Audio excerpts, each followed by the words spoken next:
Morning. Welcome. Good to see you all. Thanks for being here. We'll go ahead and get started, and we are recording this session. So, Denise? Yeah. Friends, it's good to see you this morning. I see a lot of new faces and some old friends that have gathered before. And so we invite you and welcome you into this space that we call the Coffee Chat. I'm Denise Smartt, Sears, and we're here with the General Commission on the Status and Role of Women. Now we've offered this space every month as a time for networking and conversation, and hopefully a time for learning as well. And so today we're so pleased to have with us one of our board members who you'll hear from in a bit, the Reverend April Casperson. And I'm going to open our time up with a word of prayer. And so this morning we are focusing on Acts chapter 17, really verse 28. But I'm just going to start with the verse 24 so you get a little teaser as to a reminder of what this passage is stating.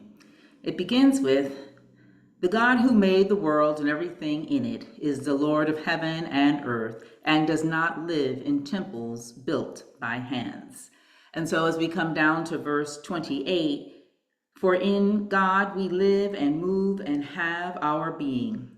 As some of your own poets have said, we are God's offspring." Friends, let us open our hearts and minds as we hear this devotional. Some people say that we find God when we find our deepest selves, but society does not want us to find our true selves. Our culture wants us to live and move and take our being from it. Quite clearly, it asks that we take on roles, serve its needs, and follow its current model for the ideal woman. To live in God means instead to listen to the inner voice of the deepest self and to risk society's criticisms. Let the verse from Acts reassure us that we and God are inexplicably bound as one. God is more one with you than are your heart or your brain. Our very person is an expression of God, for we are God's daughters, enveloped and suffused in God's love, where you live and move and have your being. So can take this time to consider your need to trust yourself as you discover more and more of your true self within. Consider the courage it takes to act from within, especially when it may be at a variance with what others have to say. Obedience means listening. Consider what obedience means when you apply it to listening to your true self, a word of God living in God. Thanks be to God for this message. Amen. One thing we always take time to do when we gather on Thursday is to remember Thursdays in Black. It's a time when we align ourselves with the Council of Churches and wear black. So you see many of us wearing black, but we do this to bring awareness to violence against women and girls. Thursdays in Black is a movement, and it's an act of global resistance. Friends, we have a responsibility to speak out against violence, to ensure that women and men, boys and girls are safe from rape and violence in homes, schools, work, streets, and all places in our society, and of course, in our churches. So I hope that you have had the opportunity to read last Friday's News article by Evelyn Chikwana. It gives a great overview of the energy that some of our sisters in the continent of Africa were able to express just a few days ago. It was a time when the women came together to talk about what we would say things that concern women. It was over 600 members from the Federation's Southern and East Africa area, and they were all dressed in black. They kicked off their gathering with a march to highlight their concern over gender violence. So representatives from over 15 Methodist denominations in Congo, Burundi, Rwanda, Kenya, Tanzania, Angola, Zambia, Malawi, Namibia, Zimbabwe, Mozambique, Lesotho, Botswana, and South Africa were in attendance. So my understanding is, though they've gathered before, this is the first time that they've taken this stance against violence in a public way. And this march was a symbol, or is a symbol, of their unwavering commitment to ending violence against women and girls. It's a call to action, and it's a message to all stakeholders, governments, civil society, churches, and communities, that we will not remain silent while women suffer in their homes and workplaces and societies. So they marched together. They marched for peace. And they marched for a future where gender equality is a reality. The African Methodist Council General Secretary, the Reverend Martin Majinga, said, in Africa, women are socialized to protect their marriages, and this leads to many of them suffering in silence. And for this time, he is in support of the movement and is encouraging them to educate one another so that there can be spaces for people to share and heal and remove themselves from these dangerous communities that they live in. Some are their spouses, and of course, some are even their fathers. And so it's important to know that what we do here in the United States is bigger, and what we do as the United Methodist Church is a worldwide effort. I think that's a poignant thing to acknowledge today, because we came to talk about the importance of the ratification of paragraph 4, article 4. So today we have the Reverend April Casperson, who is a deacon in our church, and she presently serves at the Methodist Theological School in Ohio, Methodist, and she is over enrollment and development. And she's also a board member for the Commission on the Status and Role of Women, as well as the chairperson for the task force for the ratification of paragraph 4, article 4. So I'm thinking that all of you, and so we welcome you, April, you're no stranger to us, but I'm thinking that all of you know something about this ratification of paragraph 4, article 4. And from the onset of this conversation, I thought you might lift up something that's important to you about paragraph 4, article 4.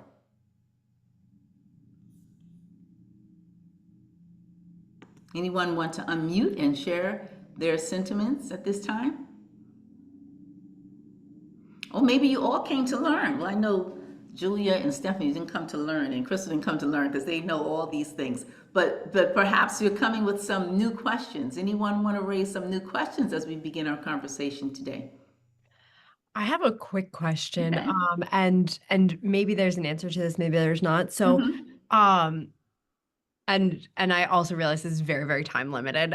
So my annual conference starts on Sunday. And so I'm preparing all the materials and stuff for our Cause Road table. We've got some fun pins we made, and I'll be making cookies and whatever.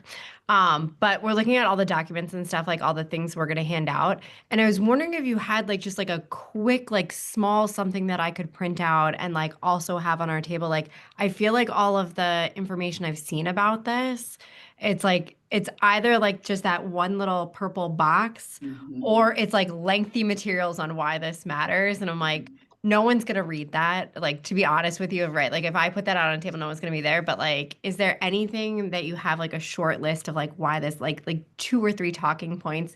If not, I'm gonna make something myself and just put it out. But I figured I'd ask to see if there was something there that I just hadn't seen. Okay. Because I'd love to just be able to like have that on our table and give that out while we're giving out, right? Because people are gonna come because they like our pins. People are gonna come because they like our cookies. They want free food. But like also something that we can like be giving with that. Yeah. So we do have key highlights on the website. But I think after when April presents, you will also be able to take some snapshots of pieces that you might want to reproduce and share with your table. She's got some good cues in her presentation. So that's a good one, Crystal. Perfect. Anyone Thank else? you. Yeah. Yep. And then I added in the chat, today's presentation, it's a short couple of slides and we're going to have lots of conversation, but I've made a handout and I'll put it in the chat when we're done. And you basically, there's a lot of half pages that you could just say, this is what we need. And you could just duplicate it and put it on a table. But thank you for planning ahead. Because people have short attention spans. It's true. I am also hoping for some talking points when those when it comes up for debate. If there is a debate in my annual conference, I want to be ready to say something, but I want to say the right things that are convicting so that people will vote yes. Yes. I think slide number 4 is going to have a version of talking points. You might have to do a little bit of finessing, but we talk about the strengths, what people may not be aware of, and some responses to people who would say, well, why is this necessary or this isn't enough? But again, thank you for thinking ahead, because United Methodists like to talk and sometimes argue. Any other questions on the front end? If not, we can jump right into April's presentation. I don't see any at this time. Okay, Hey, I'll April. start. All right, I'll start sharing my screen. One moment. You are all welcome to put questions in the chat. Let me open up my chat and we can talk during this session. This is a quick conversation and we'll have some time for large group discussion and action planning. But the purpose of this workshop is to get a snapshot about paragraph 4, article 4, and then think about how you and your colleagues in ministry, lay and clergy ministry, can strategize in ways that fit your annual conference. Because as we know, all of our annual conferences are different. Some of them robust debate is welcomed. Others, it's a different kind of networking and conversation. And so you'll have this handout at the end of the workshop. So this is your obligatory picture of what's on the website. So it's not quite talking points, but it's a summary. And so here is what we know about ratification of paragraph 4, article 4. Annual conference sessions have already started. And so at every annual conference session worldwide, they will vote on this. Also, we'll talk about this more in a moment. All voting members of every annual conference vote. So every individual vote counts. It's not about an aggregate or a summary of voting from each annual conference. Every person that votes counts. And the why, adding gender and ability, ensures that all people have a place in our churches. We'll talk more about that in a moment. Oh, and I see beautiful pins in the chat. Thank you, Crystal, for sharing your swag. Very good. So this is what victory looks like. We need more than a 2/3 yes vote, counting all voting members. So something that will be a helpful talking point is explaining that every vote actually does matter. Every individual vote is counted. Victory looks like this increased understanding when we add gender and ability as categories that cannot be discriminated in membership to a UMC. It ensures that everyone has a place in the United Methodist Church.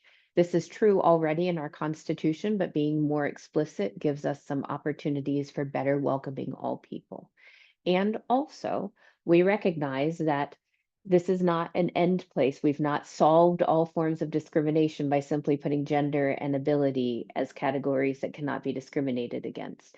And so if it is helpful, if you have people who are saying, well, this isn't enough, you can talk about how this opens up the door to help clergy, laity, and churches think through additional dimensions of diversity that we really do need to be intentional about welcoming.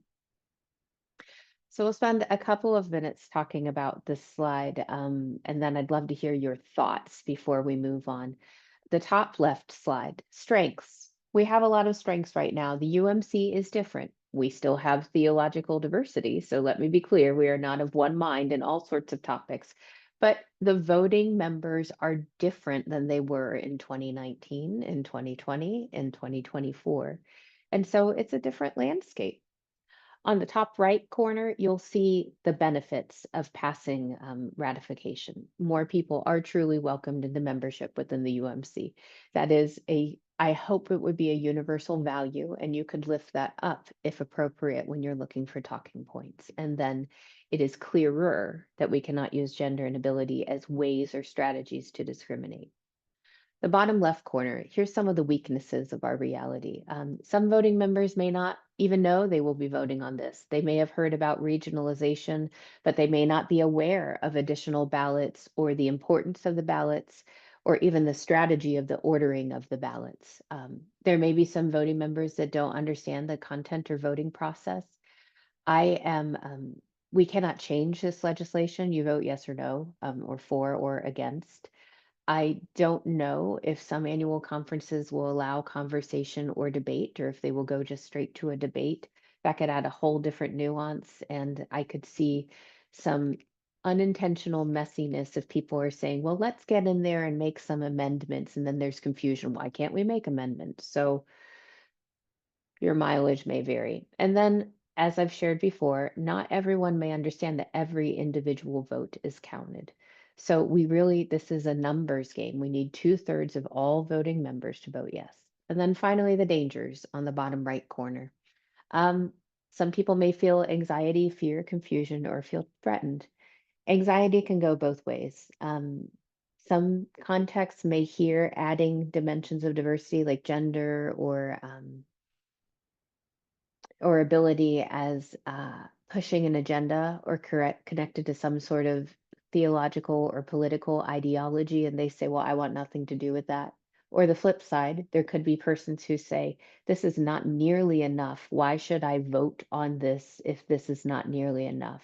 On the GCSRW website, you can see some excellent articles listing the voting breakdown from previous years, from previous annual conferences.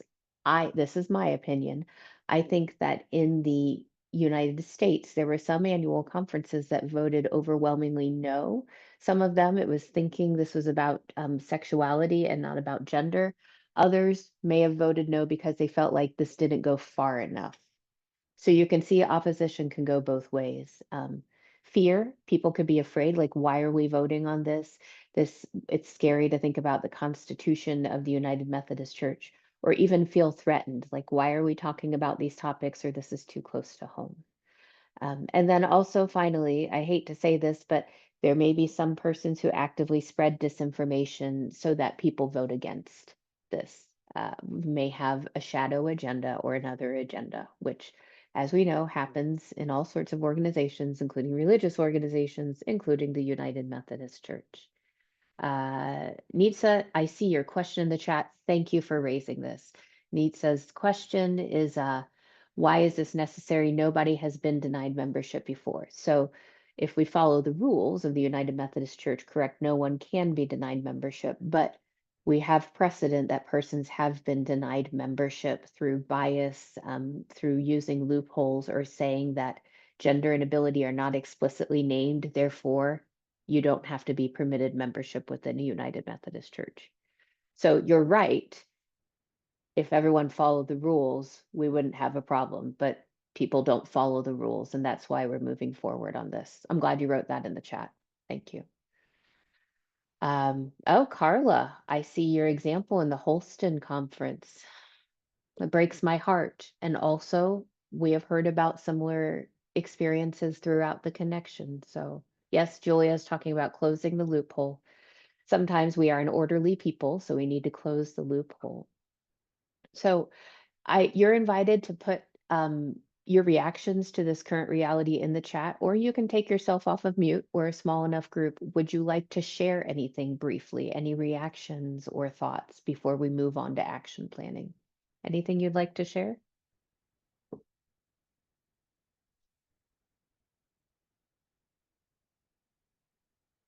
I see Sarah's statement. That's really good. We are a worldwide church, and there's a lot of different geographic nuances. Good. Any other thoughts from anyone? All right, well, we'll have more time to share, and you can keep, oh, did someone take themselves off of mute? Yes, sorry, Go. April. Oh, go for it, Julia. I was just wondering, Carla, I see that what you posted in the chat. I'm just curious if you would be willing to speak a little bit more to that, since that could be a really powerful example for many of us to bring to our own annual conferences if they try to say, no, it's not a thing. If you're not willing to share, that's totally fine, but. Yeah, this is someone that I just met a few weeks ago, and what he shared with me was that their son, who was a young adult, was denied membership at one of our larger churches, actually, which was really kind of surprising. We tend to think those folks are more likely to follow the rules and not have some of that small rule thinking sometimes that we find here. Um, the question that they asked when trying to understand why, the pastor told them that because this child was nonverbal, that they didn't feel like they'd get the full experience, and would also, I think they were also interested in the child being on a committee, but someone would have to attend with them in order to help him communicate with the committee. And they were unwilling to do that, which I thought was really, really sad. I know my husband is clergy, and another example that we've experienced, a lot of times our trustees committees are typically made up of men, and they don't see any value in having women on there. But I can tell you, one church we served, they built a new building, and when they got there the first Sunday, they realized a couple of things they'd forgotten. Closets in all of the rooms for storage, and a kitchen. So, sometimes it helps to have other perspectives. You So can't that's a make that couple of up. really good examples. Those are great examples. You can't make that up. No, Thanks, you Carla. cannot. My goodness. My goodness. Okay, those are good thoughts. Here, I'm going to share my screen again. You can absolutely keep sharing. We're going to move into some early action planning because we've got just a short amount of time here. So you are invited to think about who would be your partners, who would be your conversation partners who can help you pass this. So in other words, who are the people who are well connected to voting members? This could be structural. This could be relationship. It could be official or unofficial networks. I'm going to give you a few verbal examples, and then I'm going to show you a slide that has way too many words that may make you think about other networks. So you've got all of your existing committees, your structure, whether you have leadership teams, task forces, committees, even if their primary focus is not on gender and ability. But it is an easy way to find people who are listed on a spreadsheet or on a listserv or gathered together. There's also those official and unofficial networks, like maybe those 6 or 7 clergy and laity who all graduated from the same school, and you always see them on Facebook taking pictures, hanging out. Or the people who are in an unofficial running club, or conference musicians who seem to know everyone. So think about who are your official or unofficial bridge builders that you can connect with. And this next slide is more than you want to know. But annual conferences, we are Methodist, we have a lot of structure. Here is an example of a whole bunch of different annual conference structures. You'll get this in your handout, but you can look at some of these different groups of people and leaders, and it may trigger you to think, gosh, I could email this group of people and say, remember, here's the importance of voting yes on paragraph 4, article 4, ballot number 2. As you are thinking, Lenore, I see your comment. This is a very helpful and relevant comment. Lenore shared numbers in 2016. There's a lot of misinformation. And so there were a lot of annual conferences, well, individuals within annual conferences that voted no. Just misinformation. Some of it may not have been malicious. I think in 2016, we're still an anxious church, but 2016, there was deep anxiety around conflating gender and sexuality. And so there were people thinking, oh, I'm voting on something that I may not fully understand or support, when that wasn't the case at all. but you can use this annual conference structure to think about who you will connect. So there's the who, and then there's the how. So what are you going to do to empower your partners? Here's a list of sample ideas. They may not fit your context. These are just sample ideas. I'm not telling you what to do, but these are ideas to get your brain juices flowing. You can send an email. I know we all get a lot of emails, but sometimes a personal email that's not a newsletter where you say, this is what I'm voting for. Here is why I care about it. Here are 2 or 3 web links. Please forward this email to everyone you know. That can really be powerful. I know time is tight because we are in annual conference season like right now. But if it makes sense to have a short Zoom and to say, hey, I'm getting on Zoom at this time for 15 minutes. Would you like to talk about this? And I will share a couple thoughts and I would like your buy-in. We've talked about making flyers.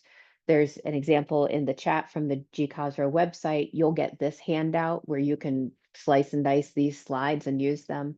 It is a little late, but if you can get links and opinion pieces up, you can do that. GCSRW has an opinion piece on their website, and then in the main articles about this, there are links to facts and to voting histories. Thanks, Denise. Denise gave us an updated link in the chat. So, what are you thinking about? What would work well in your annual conference? I'm gonna stop sharing. This is your chance to say, this is what I think I'm going to do. You can put it in the chat or you can take it off of mute. So what are you going to do?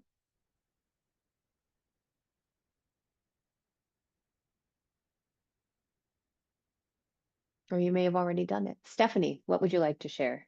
I just texted this to Ellen, so we'll see what we do, but we're both going to be there, one clergy and one lay. So my idea is that we convince whomever is in charge of laity session and clergy session to give us 3 to 5 minutes just to share. Because for clergy session, all of the clergy have to be there, right? So we'll get most people, and then for laity session, most people tend to go. So that would be a great way for us at the very beginning of annual conference to get this on people's minds. And of course, we're going to share during the plenary. They've already given us a couple minutes to talk about monitoring, so we'll add this into that as well. And we put it into our report that's in the preliminary report for conference. So I think that's a good way to get it started. Right, that's a great plan. And captive audiences are great.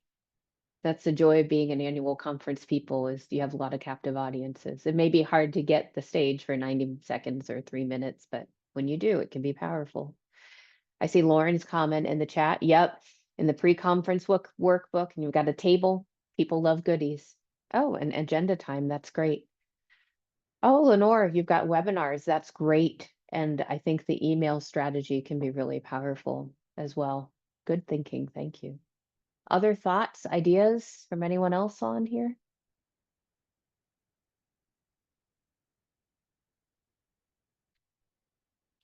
Going to share oh, there we go. Social media to work. Yep, we have the internet for better or for worse. So we might as well use it for good and not evil.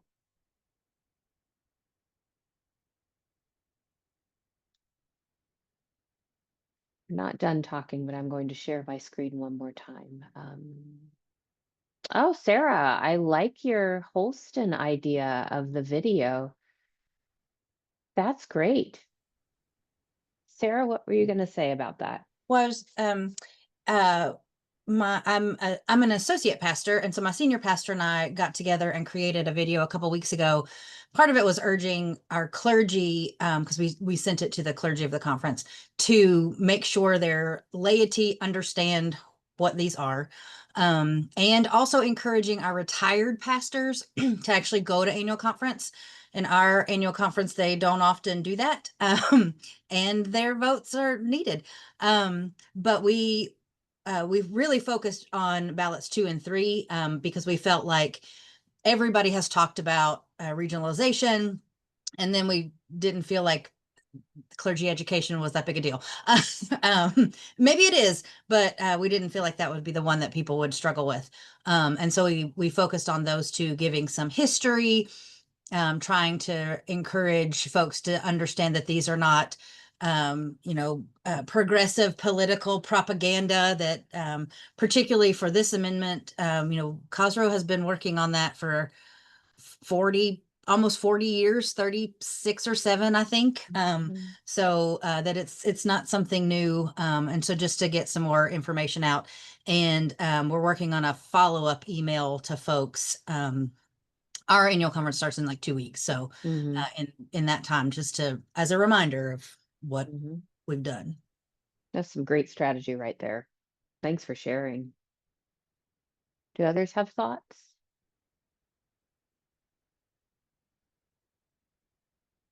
I think I see a question in the chat about ordering buttons for annual conference. I don't know if that is still an option. Denise, can you speak to that? What we did was share with you the principal links on the web page. And so we'd ask that annual conferences print their own buttons. We did have some that we gave away during the training event back in April. So people can print out the PDFs and like make their own buttons. Okay. All right. That's great. That's great. Good stuff. And then the last slide, if you need an accountability partner, I am not concerned about this group, but sometimes people respond really well when you say, do you need an accountability partner? Okay, tell us who they are and what are you going to do by May 18th? Again, I'm not concerned about all of you on this webinar, but some people, they want to have partnership. And then finally, as always, teamwork makes the dream work. So thank you for being here today. We'll move to some conversation now. I put the handout in the chat. If anyone has trouble getting it, you can email me and I can make sure you get it. Let me respond to the rest of the questions in the chat and then we can have a conversation. Oh, Bonnie, good to see you. Bonnie, it's good to see you. You are correct. It refers to gender and disabilities. So again, some people, whether it's through ill will and intent or just not knowing, they may conflate all of these topics together, but this is simply about gender and ability. It's helpful to know that that's what you're hearing, though. Yeah, thank you, April. I've seen it on UMC official resourcing, so that's why I raised it. Thanks. Good to know. Yeah, thanks, Bonnie. And the reason why you saw it there is because that's what it was in 2016. So there was that's helpful. Yeah. Mixed information that was shared, but you're correct. This is for gender and those with disabilities. Thank you. Good. So what else would be helpful for conversation today? What are you thinking, or do you want to think through something with the wisdom of this group?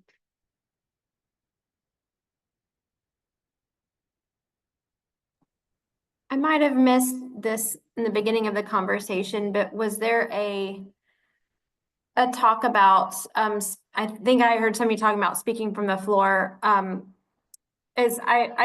seen this talking points link that's been shared, and that would be good for preparation for that. Does anybody have any sort of speech prepared that they can share with us?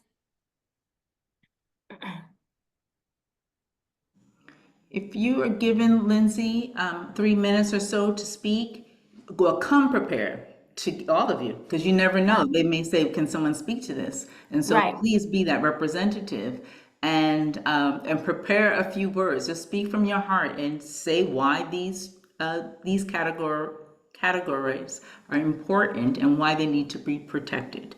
And I think it's always important to include the fact that we are indeed a worldwide church. So while you may not have experienced such discrimination, others have.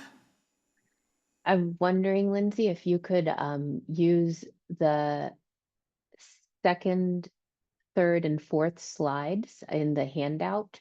And then because you could really just turn that into a 1.5 minute speech, like what do we know? What is the goal? Or I don't know if you can vote and say vote for or against. I don't know what kind of space you'll have, but explain what it is, what victory looks like, and then the current reality slide.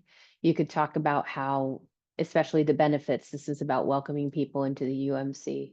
At the Peachtree Road UMC event we had a month or two ago that Denise led, someone, I cannot remember who, but it was such a good suggestion, but she said, I'm going to talk about ratification of this so that it is a reflection of living into the values we already have. We say we're a welcoming church, so now we want to make it even more official. And she was really saying that to say, not all of you are welcoming churches, but you think you are. And so vote in support. Stephanie, thank you for being here. Safe travels. So what else will be helpful for conversation? Hi. So I have a quick question. One, I will also say, April, it's so lovely to see you. Good to see you too. So our annual conference is starting on Sunday. So Mhm. we're against very tight deadlines. And so we've obviously already gotten like all of the rules and everything for our annual conference moving forward. There's been a lot of talk and a lot of communications that have gone out about like particularly like these 4 votes that are going to happen. And we've been told that there will be a time for it will follow our normal conference rules. So 3 speeches for, 3 speeches against, and that's it. And then we vote. Where the voting results will not be shared. All of the official things, right? But so would you recommend us trying to like line up speeches for? Do you think that's something that we should be planning in advance to just sort of like take the people that would like, I have a little coalition of people who have helped me pass a lot of well, who've helped me move things along in my conference for a few years now. And so should I just be reaching out to that group being like, hey, can I get some people to like line up at microphones like the second this hits and like here are the talking points and like so that we already know what our 3 speeches for will be? Would I you think that's a great idea. Yeah. I mean, better prepared, better safe than sorry. Maybe there would be no speeches against and you get 1 speech for, then you move to a vote and done. That would be great too, but better to be prepared. I have 0 confidence in my annual conference. Yes, correct, but we can live in hope. We are Wesleyan. Crystal, I have been working with our chairperson on disabilities ministries, and so Yeah. we have actually already done that. That we have 3 people ready to speak. Now, whether we get a chance to or not, I mean, we have the same process, 3 for, 3 against. I just don't know how many people are going to be ready to talk, but we have planned our 3 if we can get to the microphones first. And we've also planned to sit near those things so that we can be the first people there. Got it. Thank you. Good planning. What else will be helpful today?